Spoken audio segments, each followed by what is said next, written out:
บายดีและสวัสดีจ้าสวัสดีFCทุกคนเนาะยินดีต้อนรับเข้าสู่ช่องที่ดีซาวเราคือเก่าจ้ะพี่น้องคลิปนี้ก็จะมาเปิดหาพี่น้องมือกับมือวันอาทิตย์เนาะมีบ่อนไก่เนาะอยู่ในวางบ่อนนาบ่าวนี่เนาะใช่ก็เลยเปิดหน้าเปิดห้างคลายหน้าจ้ะพี่น้องแต่ก็อันจนลงไปเลยเนาะสิไปคลายเครื่องอยู่เดินบ้านเนาะคืองานบุญนมัสการภาษาที่นะคือวันที่12 13แต่ว่าก็เจ้าเตะบานนะมันตั้งเตะบอลเตะบานนะพี่น้องตั้งแต่วันที่2เนาะมิถุนาคมนี่แหละเนาะบุญนะคือเตะบานก็คือสิงคันฐานเจ้าเมืองอยู่บ้านทันทีพี่น้องเดินนะได้กินอยู่บ้านนะแต่ก็จะย้ายไปพุ่นเนาะพี่น้องก็คือเตะอยู่ประมาณ10 กว่ามื้อเนาะจังได้หอดบุญใช้แค่กระเมแล้วก็นาซาวลงไปขายเครื่องพี่น้องขายพวกลูกซีนขายหน้าขายตำอะไรนั่นนี่แหละเนาะแต่มื้อนี้ขึ้นมาเปิดห้างอยู่ในบ่อนไก่เนาะเพราะว่าใช้แค่ซื้อเครื่องมาเลยเนาะว่าสิลงไปขายพุ่นนะสิบ่ได้เปิดแล้วเนาะก็เลยขึ้นมาเปิดซะเขาบอกคนร้ายเนาะพี่น้องได้ใช้ในสถานให้เปิดจ้าอันเปิดวางหนึ่งนี่แหละวาง10 โมง 11 โมงเนาะของจะเห็นลงไปแล้วว่าสิไปขายอยู่พุ่นกับแม่กับน้าสาวแต่ว่าอันขึ้นมาเนาะพ่อใหญ่เป็นทูขึ้นมาเปิดอยู่พี่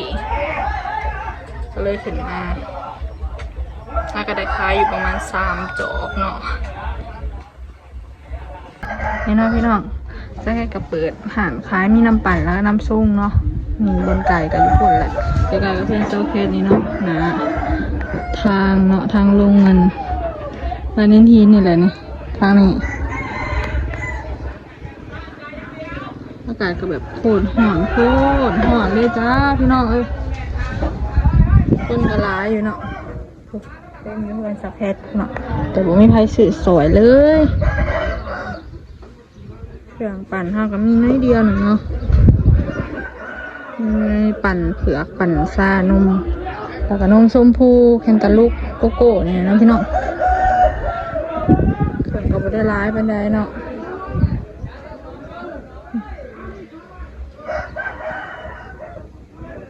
ก็แค่ว่าใครจังน้อยเลยขั้นคนก็จะบ่ร้ายเลยสักแค่ว่าที่ลงไปพุ่นเนาะลงไปส่งกับแม่นกกับน้าสาวเนาะ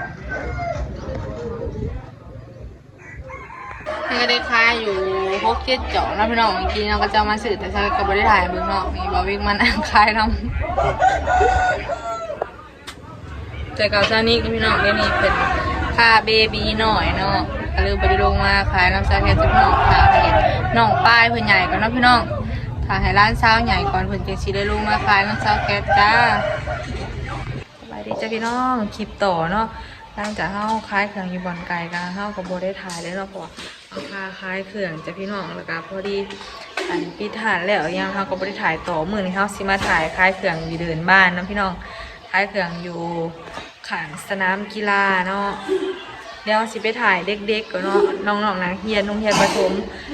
บ้านเน้นทีเนาะก็เจ้าสอบพอดนะสาวแค่นั้นเพิ่นเป็นครูอยู่นี่เนาะแล้วก็ตอนนักเรียนสอบพอดเดี๋ยวสิไปถ่ายเบิ่งเนาะพี่น้องนี่หน้าวางเอาคล้ายเครื่องนี้เนาะบ่พ่อดอกเอาถูกเปิดหาเรียบร้อยแล้วจ้าพี่น้องนี่เนาะเตรียมคล้องไหวคลายเรียบร้อยแล้วเนาะขาแต่ลูกค้ามาแล้วจะไปถ่ายน้องๆเด็กๆเพิ่นสอบผ่อนเนาะลงไปผ่อนอยู่ภาษาแทนทีเนาะพี่น้องเจ้าป่ายวันนี้เนาะมัวหนาเยาะอันนั้นเด้อนี่เบิ่ง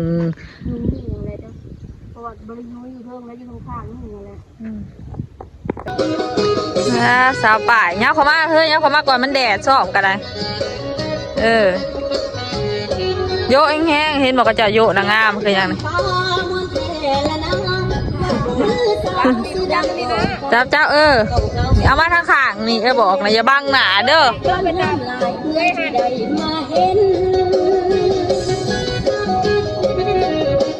ก็ต้องให้เบิ่งเลยเนาะเจ้าละฮอดมือแทบมือนี้มือสอบเนาะมือนั่น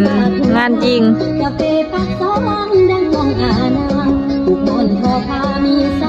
ยับเข้ามามันแดดกับมัน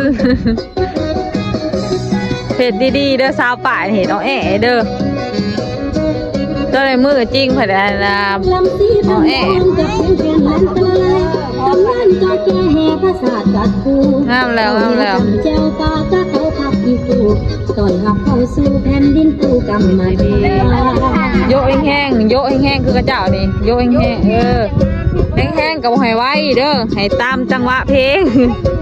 ให้ทีมตีลงแบบปึ่งรถมันจังบ่อนะเด้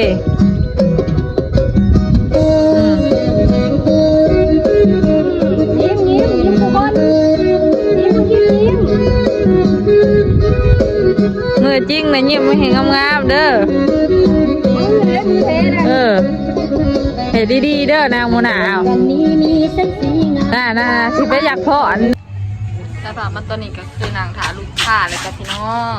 น้องๆเป็นการสอบพอนเหมือนว่าหน้าไปสอบพอนเหนื่อยน้อยเดียวคนอันเขาสอบร้ายเนาะสอบร้ายมือแล้วมันกระสิบประมาณนี้เนาะพี่น้องน้องๆกันเนาะเดี๋ยวถาเบิ่งมือแท้พูดแหละมือแท้ก็คือมืออื่นเนาะก็จะเปิดงานเนาะสักแค่กระสิบไปถ่ายพี่น้องอยู่ซีเบิ่งนี่เนาะแต่ว่าตอนนี้ก็มาเปิดห้านคือเก่าจ้ะพี่น้องของกี้นี่ก็ได้ขายเนาะพี่น้องลูกค้ามาซื้อเนาะลูกศิษย์100 บาทก็คือ20 ไม้เนาะก็ได้ขายอยู่เนาะเพราะว่าหนักไปล่าเขาเจ้าก็ยังไม่ทันมาบัดนี้คนก็ยังไม่ทันร้ายเนาะถ้าลูกค้ามานี่จนสิบ่ได้หนังหมดเลยพี่น้องขายดีเนาะเครื่องข้าวก็คือเก่าจ้าแดดได้มือนี้มือก่อนช่องซ้ำมือขึ้นล่างหนาวพี่น้องหนาวเย็นเนาะจนบ่ได้คอยค่ายเขาหน้ามือนะมือที่มันหนาวนะตัดผ้ามาตอนแรงจะพี่น้องก็จะกระเตบานเลยเนาะคืออันนี้ก็คือคู่ที่1นะพี่น้องคู่ที่1เนาะของตังที่2เขาคล้ายลูกศิษย์ไปนะเบิดเลยเนาะ9 โล 10 โลเลยเนาะเอามาใหม่อีกจ้ะพี่น้องโอ้ทั้งหลุมพูเนาะทั้งหลุมน่ะจนเต็มนะพี่น้องอันนี้ทั้งเทิงในเดียวนะ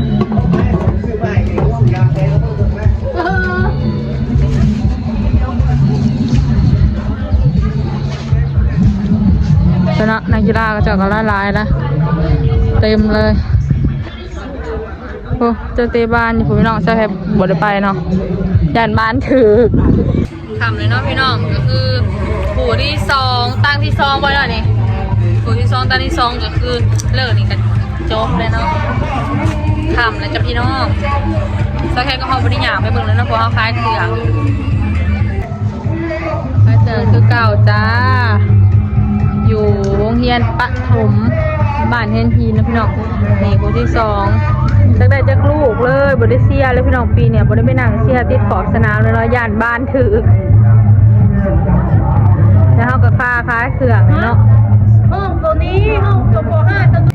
พี่น้องเสมอเนาะเขาจะเตะจุดโทษเอาแค่ก็เลยอยากมาเบิ่งกันหนังน่ะอย่าไป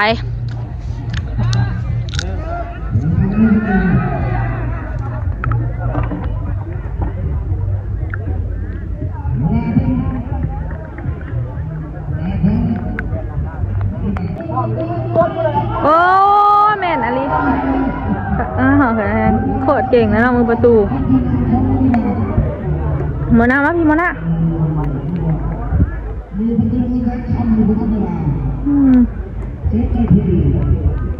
รถเหาะเลยเนาะเป็นรถแห้ง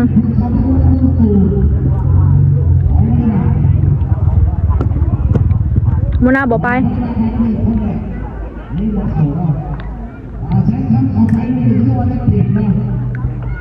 เลื่อนกันละยังคำที่ได้ปะ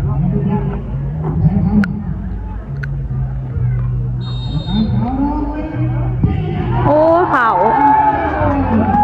ทุกหยอดเลยเนาะแซงคำหมดแล้วคือเป็นผู้ได้แล้วพี่น้องมีทีมแซงคำกับมินิมาร์สีชมนะทีมแซงคำเนาะส่วนสีฟ้านะทีมมินิมาร์มือโกเก่งแหงเนาะมือประตูแบบเก่งแหงเนาะเสียงคำเลยครับได้แบบเจาะเลย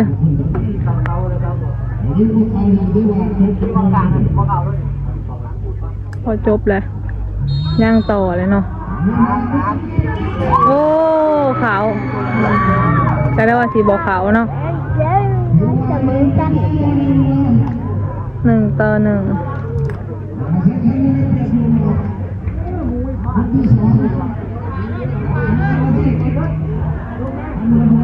ลูกนี้บอกขาวกันยังเสมอกันอยู่เนาะถ้าลูกนี้ขาวก็คือแซงข้ามได้2-1แล้วพี่น้องหน้าป้าน้องมนากับมันเสียผู้บ่าวอีกเนาะเจนในตะเวนดิบางทีนี่เต้บอกขาวเลยเนาะเสมอถ้าแค่ถ่ายบททานนะพี่น้องสอดบางทีนี่นะคือเต้บอกขาวเลยเนาะ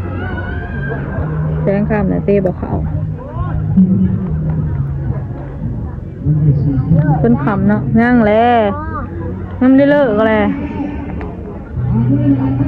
เบิ่งก่อนจนขำจนเหมือนเนาะคนก็อันรุ่นแหงเนาะอันนี้หอบ4 ทีมเนาะก็สิเมนเนาะพี่น้องพอมือสุดท้ายนั่นก็จะชิงชนะเลิศมืออื่นนะคือบ่ได้มีเตะบานเนาะพอเปิดงาน